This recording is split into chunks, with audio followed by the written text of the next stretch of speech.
In this training session, we're just going to look at a summary of what we've done with recurring charges.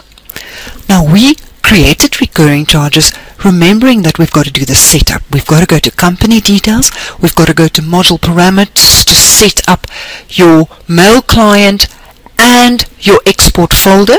You've got to go to your debtors to make sure that you've got all the correct debtors there, and you also have to go to stock to make sure that all the relevant stock items have been created.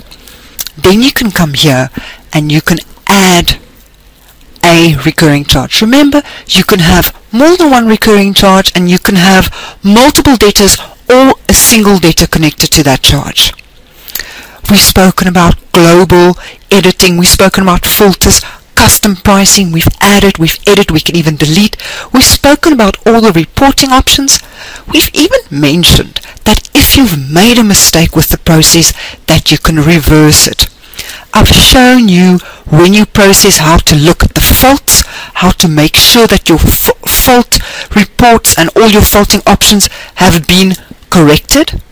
I've shown you how to look at recall documents or to go to debtors inquiries and look at the information there.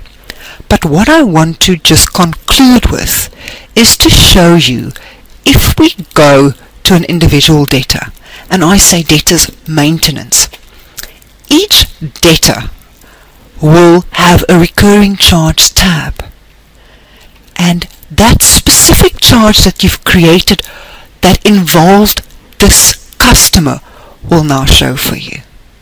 In other words, here I can see if it must be printed and if we want to export it. It will also show us the invoice ID. In other words, if we go back to debtors recurring charges, there is your invoice ID.